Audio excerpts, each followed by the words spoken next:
صباح الخير على أحلى مشاهدين لأحلى براند مصري. مصر دايما المتقدمة في جميع الصناعات، ودايما كل يوم عندنا فكر جديد. النهاردة معانا ضيوف مميزين جدا في الصناعات. عندنا ضيف عمل من فكرة عمل براندنج كبير في التسويق والإعلانات والدعاية، وعندنا مصنع للأمن الصناعي.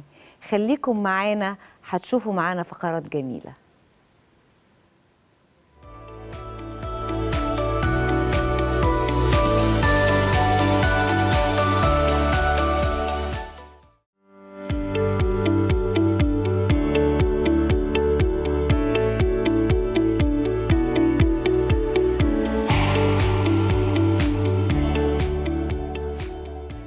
ورجعنا لكم تاني أعزائي المشاهدين. في حلقتنا النهاردة هنستضيف واحدة من الشركات اللي قدرت تصدر الأفكار والإبداع والفن من مصر لدول كتير حول العالم، وقدرت تحفر اسمها ما بين أفضل الشركات للدعاية والإعلام في مصر والعالم العربي. AMG شركة للدعاية والإعلان، شركة منذ تأسيسها في 2007 قدرت تحقق نجاحات كبيرة بفضل الابتكار والجودة اللي قدمتها في كل حملة إعلانات، وكمان في دورها القوي في صناعة البراندات والتسويق والمنتجات المختلفة على مدار السنين. الشركة قدرت تساعد كتير من علامات التجارية على بناء هويتها وزيادة انتشارها في الأسواق، وده ساهم في تعزيز مكانة الشركات المصرية على المستوى المحلي والدولي.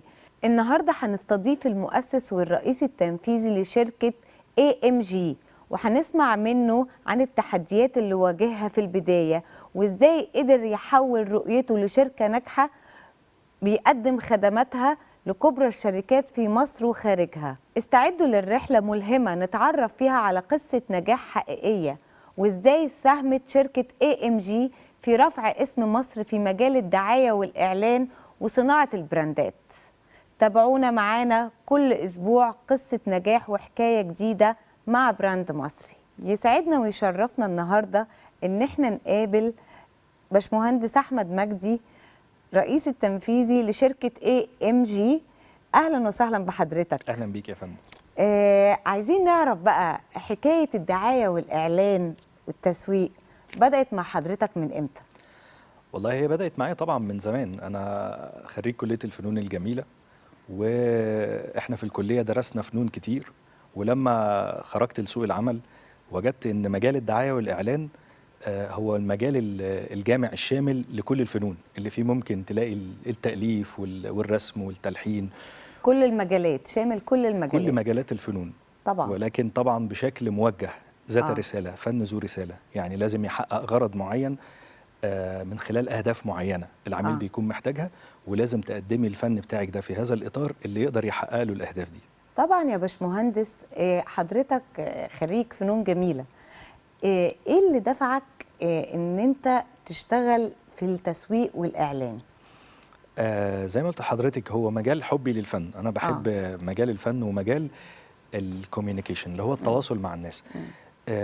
الفن لما يكون بيحمل رسالة معينة وبيكون عندك المقاومات انك تقدري توصليها للناس، فبتقدري تعملي اثر في المجتمع قوي جدا. انت لما بتتخيلي كده ازاي انا ممكن اعمل فكرة، والفكرة دي تحرك الناس في الشارع، تخليها تحب حاجة، تكره حاجة، تشتري حاجة، تبيع حاجة، تنزل تأيد حد، بتنور لهم افكار. بالظبط. الافكار انت بتقدري تفتحي مجالات للعقول انها تاخد افعال مختلفة انت كنت حطاها الاول كفكرة وخليتيها على الورق، وبعدين نفذتيها، وبعد كده وصلتيها لهم فأثرت فيهم. فالتأثير في الناس ده شيء ممتع، وخصوصا لما يكون بالفن. ايه اكتر شيء بتحبه في شغلك؟ زي ما بقول لحضرتك، اكتر حاجة بحبها في المجال بتاعي هو ان انا اشوف الاثر بتاعه في ارض الواقع، اللي هو زي ما نسميها ايه، خلينا نقولها دريمز كام ترو. انا ممكن احلم حلم، فكرة، وبعد كده ابتدي اشوفها في ارض الواقع. كل براند اتولد على ايدينا في الشركة، لما بتشوفيه وهو في الاول كان فكرة مشروع او فكرة منتج هينزل، وبعدين بيتولد زي الطفل ويكبر معاكي ويتحقق، وبعدين تبتدي تشوفيه في السوق وتشوفي اثره، وممكن بعد كده يكبر ويوصل للعالمية. زي مثلا لما كنا نعمل براند لشركه طيران، وبعد كده تشوفي الطيارات بتلف العالم وهي عليها الشعار اللي انت صممتيه واللي الناس تبتدي تتكلم عنه، او ان انت تخاطبي بلاد تانية بثقافتهم وتعملي لهم دعايه تسويقيه وتشوفي الاثر ده عندهم وقد ايه بيتفاعلوا معاه، خصوصا لما يخشوا على السوشيال ميديا ويكتبوا لك قد ايه هم مبسوطين او منبهرين بالشغل اللي انت عملتيه.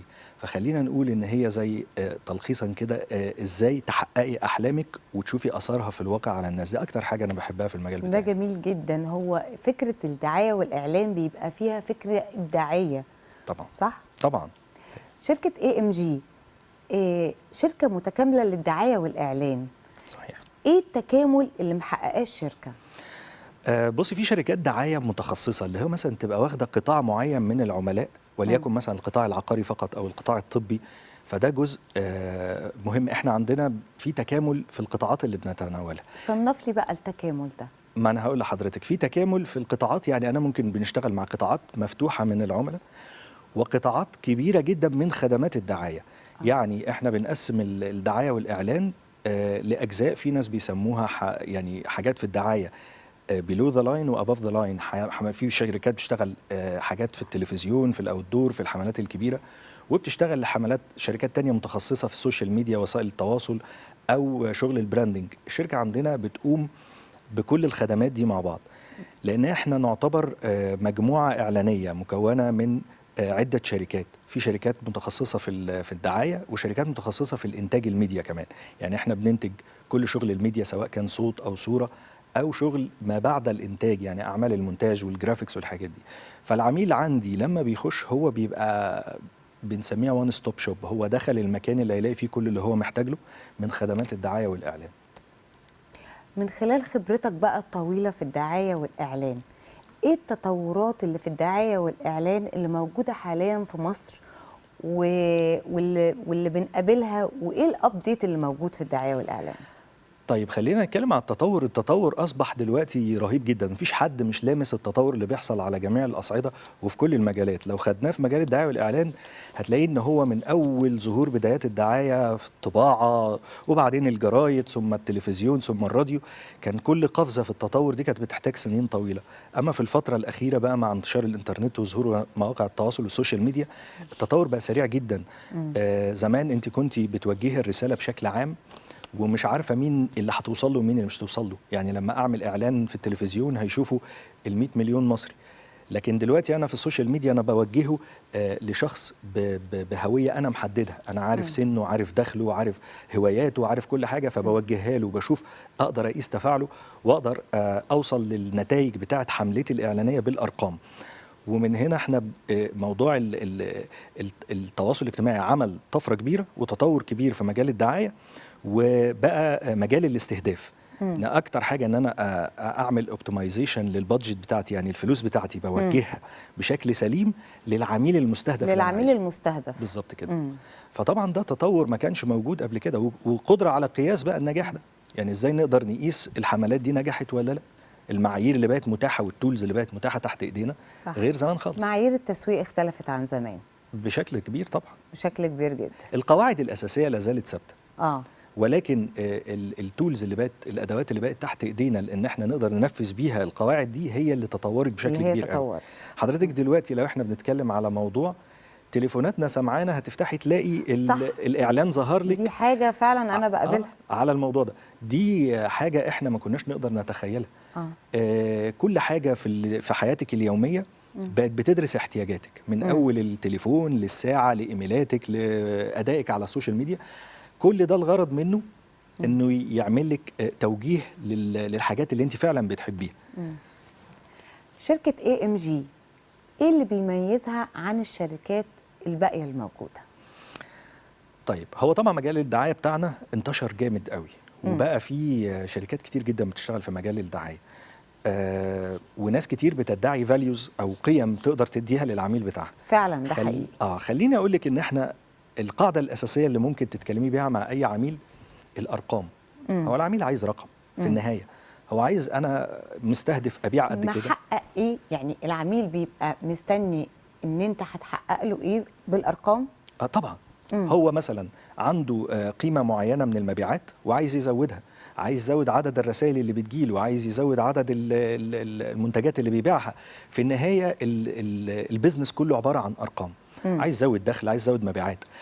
فلو انا جيت وقدمت له افكار فنيه جميله جدا ما اثرتش في ارقامه، فانا هبقى بضحك عليه طبعا. لكن انا الشركه بتتكلم اكتر بالارقام، يعني بتبحث عن الواقعيه. شركه مرنه بتقدر تشوف تحديات العميل. والحاجه المهمه جدا اللي احنا بنحاول دايما نشتغل فيها مع عملائنا ودي بتميزنا فعلا، اللي بنسميها المبادره. يعني انا مش لازم العميل هو اللي يحط ايده على كل مشاكله علشان يقولها لي فاحلها له. انا ممكن اتوقعها، ممكن ابحث عنها، وممكن اقول له من قبل ما تحصل واحاول اساعده في انه يحلها.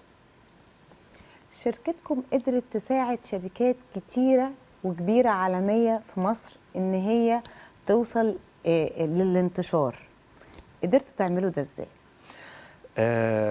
طبعا احنا بأول حاجة احنا بنعملها في كل شغل بتاعنا هي الدراسة العميقة للعميل ومنافسينه وحالة السوق وحالته هو في أدائه التسويقي السابق والحالي. ومن خلال كل هذه الدراسات احنا بنقدر نطلع له الحاجة اللي هي فعلا تكون هو محتاجها، سواء هو قالها لنا او لا. احنا بنقدر نوصل لها من خلال التحليلات دي وبنشاركها معاه، وبالتالي وفقا لدوت احنا بنقدر نعمل الكلام ده بشكل ناجح. حاجة تانية انا هقولها مش للبيزنس بتاعي، هي لكل بيزنس. اي بيزنس ناجح بناسه. فريق العمل اذا اخترتيه صح وكان في كفاءات وفي مواهب هيساعدك بشكل كبير جدا على ان انت ادائك يكون مفضل. فاحنا في AMG دايما بنختار فريق العمل الكويس، المواهب الجديده، سواء كانت خبرات كبيره في المجال او شباب جديد طالع موهوب وبيتم تدريبه عندنا، عشان نعمل منظومه متكامله من فريق العمل اللي تقدر تلبي احتياجات العميل بتاعنا في الافكار بتاعته وفي حملاته. اي براندنج في الدنيا محتاج للتسويق. طبعا. التسويق عليه نسبة كام في المية من المنتج؟ في زماننا الحالي يعني. لا، في زمان كان في حاجات جزء من التسويق بنسميها الورد اوف ماوث. يعني انت جربتي حاجه لقيتيها حلوه فقلتي لصاحبك عليها او زميلتك عليها. ده بالتوصيه. بس ده لم يعد كافي في زماننا. التسويق اصبح هو العامل الاكبر. اذا عملتي اي مشروع وما حطيتيش في خطه استراتيجيه بنى البيزنس بتاعك التسويق، فهو انت ضمنتي له الخساره. التسويق عليه نسبه كبيره قوي. خلينا مش هنقول نسبه، بس خلينا هنقول ناجح او ساقط. البيزنس ده ناجح لما يعمل ماركتنج ناجح. يعني نقول مثلا بنسبه 50%؟ لا لا لا 90%. 90%. 90% من المنتج. طب كل حاجه. عايز اقول لك التسويق هو في كل حاجه في حياتنا. يعني لو حتى السياسيين داخلين انتخابات وما عملوش تسويق ما هو مش هينجح. صح. الدول بتسوق لنفسها، الوزارات بتسوق لنفسها، كل الكيانات بتسوق لنفسها. إذا لم يهتم أي كيان عايز يتواصل مع الناس بعملية التسويق فهو بيضمن لنفسه الفشل. احنا في مثل كده عندنا يعني بنقوله ان يعني في الوقت العادي انت محتاجة للدعاية والإعلان. صح. وفي وقت الأزمات انت مضطرة للدعاية والإعلان، مضطرة للتسويق. التسويق هو الحل. لو في أزمة اقتصادية بيمر بيها بيزنس معين أو دولة أو وزارة أو أي هيئة، الحل في الماركتينج، الحل في التسويق. زود تسويق علشان تطلع من المشاكل اللي عندك. إزاي قدرتوا تحققوا نجاح كبير AMG على المستوى المحلي والعالمي؟ والله الحمد لله. طبعا احنا القاعدة اللي قلت لحضرتك عليها هي دراسة العميل. يزيد عليها ان احنا لما جينا نشتغل في بلاد بره مصر كان مطلوب مننا ندرس كمان الثقافة والكالتشر بتاعت الدولة اللي احنا هنسوق فيها. فاحنا عملنا حملات إعلانية ناجحة كتير في أفريقيا، في السودان وفي جنوب السودان وفي الخليج، وعملنا في أوروبا، وحملاتنا خدت جوائز هناك. معناها انك وصلتي للشعوب دي. يعني فانت عشان توصلي لهم انت محتاجه ان انت تفهميهم كويس قوي كانك واحد منهم. صح. وبعدين تفهمي عميلك واهدافه، وبعدين يجي الجزء الابداعي بقى. هنصيغ ده في اطار ابداعي شكله عامل ايه علشان يقفل المنظومه دي فيما يناسب المجتمع ده. احنا اللي بيخش على القناه بتاعتنا على اليوتيوب ويشوف اعلاناتنا في السودان ولا في الخليج ويشوف تعليق اصحاب البلد على الفيديوهات هيقدر يفهم قد ايه الناس معجبه احنا كنا بنعمل اعلانات مثلا في السودان في رمضان، كان السودانيين بيحطوها نغمات للتليفونات للتليفون. من كتر أيوة. حبهم للاعلان. فده معناه انك لمستيه. انت لمست فعلا الواقع للشعب السوداني. خلينا دايما نحط النجاح في مجالنا ولكل الناس هو للدراسه السليمه، تدرسي كل حاجه وتطلعي بشكل كويس وتعملي يعني دو يور هوم ورك، اعملي الهوم ورك بتاعك مظبوط، ان شاء الله بتكون النتائج مضمونه. بمناسبه بقى ان انتوا فتحتوا فرع جديد للشركه بتاعتكم في السعوديه. تمام. اشمعنى السعوديه؟ ده نمره واحد. تمام. وايه المردود لشركه الدعايه AMG في السعوديه؟ طيب هو السعوديه طبعا ليها علاقه طويله جدا مع الشعب المصري، وهم شعبين بيحبوا بعض جدا، والوقت الحالي في رؤيه توسعيه كبيره جدا بتحصل في المملكه. عندهم رؤيه 2030، هم شغالين على كميه مشروعات تنمويه رهيبه جدا. وزي ما شرحت لحضرتك يتزامن نجاح اي مشروع مع التسويق بتاعه. ففي طلب على الصناعه بتاعتنا، وفي اتجاه كبير، لان مصر معروفه طول الوقت انها بتصدر العماله الموهوبه والشاطره بتاعتها. فاذا انت كنت فعلا عندك قيمه وشاطره وموهوبه، السوق السعودي محتاج وهيرحب بالكفاءات المصريه.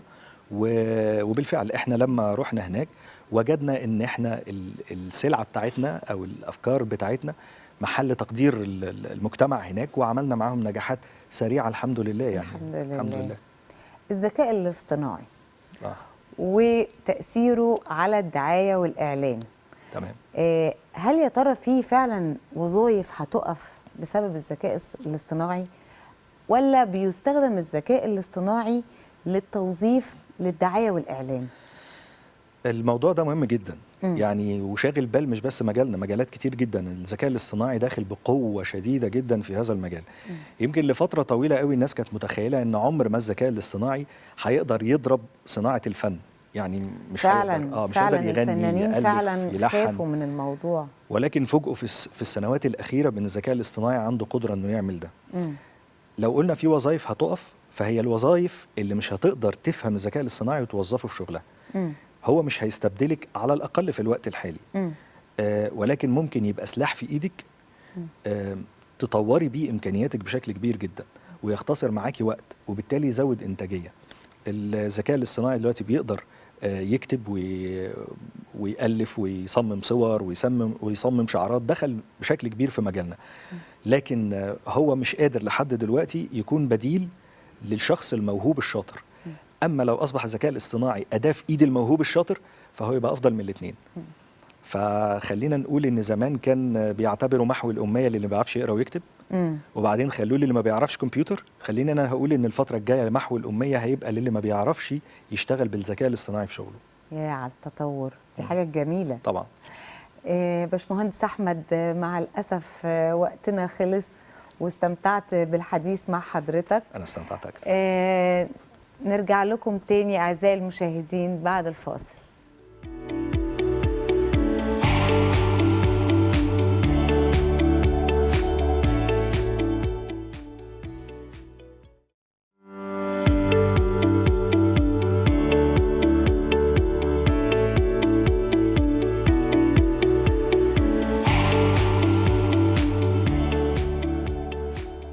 ورجعنا لكم تاني أعزائي المشاهدين، ومعانا صناعة جديدة، صناعة فيها تحدي كبير جدا، صناعة مفروض إن هم الرجالة بس هم اللي يشتغلوها، لكن التحدي في الموضوع ده إن ستات أكفاء جدا اشتغلوا هذه الصناعة. معانا أصحاب شركة جلوبال انترناشنال تريد للتوريدات للأمن الصناعي. معانا باشمهندسة سوزان أنديل، ومعانا باشمهندسة داليا أنديل. بنرحب بيكم، أهلا وسهلا بحضراتكم. أهلا بيكم. طبعا الشغل بتاعكم فيه تحدي كبير إن انتوا سيدات، والمجال بتاع المصانع والهارد وورك بتاع الرجالة فقط. دخلتوا المجال ده ازاي باشمهندسة سوزان؟ هو أنا حقيقة دخلت المجال ده من 9 سنين. هو اول ما دخلته كنت حاسه ان هو فعلا هو مش طبيعه بنات او سيدات يشتغلوا في المجال ده. هو جه بالصدفه. حقيقه انا كنت في امريكا وكنت في مصنع، يعني كنت منتدبه تبع شركتي يعني في مصر. حقيقه كنت حاسه ان هم بيستخدموا الامن الصناعي في كل حاجه، او السيفتي في كل حاجه. فانا استغربت قوي اللي احنا في مصر الكلام ده من 9 سنين كان لسه الموضوع في بدايته. ولما نزلت قلت خلاص طب انا ممكن يعني ادخل في المجال دوت. فلقيت ان فعلا لا، صعوبات اللي انا اشتغل كبنت في المجال، اللي انا انزل مصنع وابتدي اعرض عليه شغلي واتعامل معاهم زيهم، اللي انا ابتدي بعد كده اللي انا كمان ابقى بدرس في الاكاديميه. انا بدرس دلوقتي في اكاديميه خبراء العرب للهندسه ماده الصحه والسلامه المهنيه. جدا. فبقيتش بس بورد، الحمد لله بدات ابقى كمان ادرس الماده. الاول كان الناس حتى الرجاله لما كنت باجي لان انا بتعامل طبعا مع عمال وصنايعيه ومهندسين كلهم رجاله، جميع الفئات. جميع الفئات.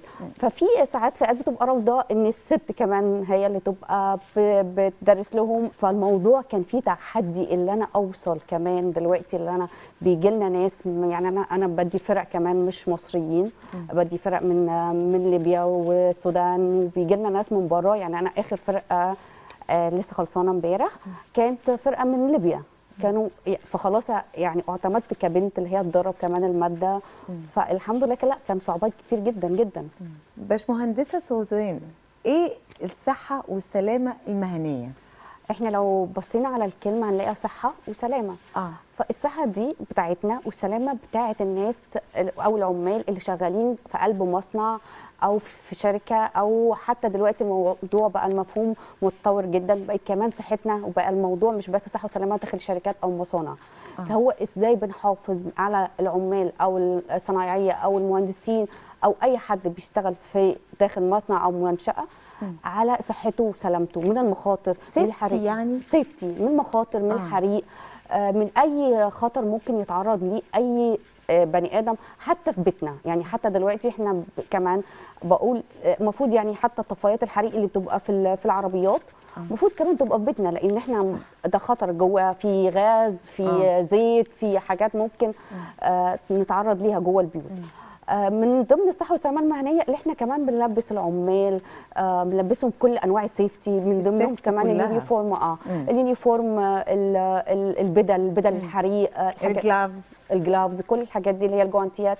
جوانتيات تتقطع بقى، جوانتيات حاجات احماض. طبعا باشمهندسه داليا هي متخصصه قوي في موضوع اليونيفورم.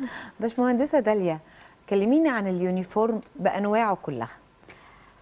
بصي، اليونيفورم الزي الموحد في مصر هو ما كانش مفهوم قوي. ابتدت الشركات الانترناشونال تدخل اليونيفورم في المصانع عندها. جميل. فابتدت المصانع المصريه اللي لسه صغيره تشتغل على ان يبقى عندها يونيفورم موحد. اليونيفورم الموحد ده بيعمل 3 حاجات. اولا دعايه للشركه نفسها او للمصنع. تاني حاجه بيوحد الحالة الاجتماعية لموظفين أو مهندسين أو عمال كلهم زي بعض. ثالث حاجة بيحافظ على شكل وجوهر لبسه هو، مظهره هو. احنا بقى تطورنا في مصر في الأقمشة في مصر الحقيقة. بقى عندنا أقطار، احنا طبعا معروفين بالقطن في مصر. بقينا عندنا مصانع عملاقة في مصر بتصنع أقمشة وأقمشة هايلة، وبننافس بيها دول أوروبية ودول الخليج بياخدوا من عندنا. وكل الصناعة بتاعة اليونيفورم أو الزي الموحد هي صناعة مصرية 100%، من الزرار للسوستة. بس ده جميل جدا. عايزة أسألكم بقى، كل واحد في القسم بتاعه، ايه الصعوبات والتحديات اللي قابلتكم في كل واحد في مجاله؟ انا بالنسبه ليا، انا يعني لو اقول لك من فتره طويله، من اول ما بدات كان تقريبا السوق المحلي ما عندناش خالص تصنيع جوانتيات او او حاجات خاصه بالاحماض او الكيميكالز او الحاجات دي. بدانا دلوقتي لا، بدا في مصانع كتير جدا. كانت عندي صعوبه مثلا في موضوع الاستيراد، بنستورد حاجات كتيره قوي من الصين. لا الموضوع دلوقتي بدا بقى له سنتين، لا بدانا ننتج انتاج محلي بكواليتي على فكره بدات حلوه ومحترمه جدا جدا. يعني لو هتقارنيها بالسوق الاوروبي او السوق العالمي، لا منتجاتنا بقت بتنافس بشده. وبدا كمان المصانع دلوقتي، كان الاول كان لما مثلا بنعرض المنتج المصري كانوا بيرفضوه يعني عاده. ده زمان. لكن دلوقتي حاليا لا، بقى عندنا اللي احنا ممكن ندخل منتج ويتعملوا اختبارات وبتوع الجوده يوافقوا، بتوع السيفتي يوافقوا، مدير السيفتي يوافق. فالموضوع عندنا بقى يعني احنا هنبدا نصدر. لا ده اكيد ان شاء الله، احنا في طريقنا ان شاء الله الفتره إن شاء الجايه باذن الله. باذن الله. ايه التحديات اللي قابلتك؟ انا التحديات بس ان انا بحب الاقمشه قوي. فانا بنزل اشتري الخامه بنفسي. حتى لو هعمل ديزاين جديد انا اللي بنزل انقي القماش. بيصعب عليا بقى انه خامه خلصت من الخط الانتاج ما بيعملوهاش تاني. طب وليه ما بيعملوهاش تاني؟ علشان حصل مشكله كبيره في مصر بسبب التعويم الدولار. فكل تاجر او كل صاحب مصنع بيسعر بهواء. فسوقنا احنا 2023 كان في مشكله رهيبه، لان احنا متعاقدين باسعار معينه. فانا شخصيا نفذت على سعر انا كنت خسرانه فيه فوق ال 40%. لكن احنا عندنا مصانع بتصنع يونيفورم هايله في مصر، صناعيه هايلين. احنا بننافس شركات عالميه مش في مصر كمان. جميل جدا. مع الاسف حلقتنا انتهت، كان نفسي اقعد معاكم اكتر من كده. نرجع لكم تاني ان شاء الله اعزائي المشاهدين الاسبوع الجاي في براند مصري.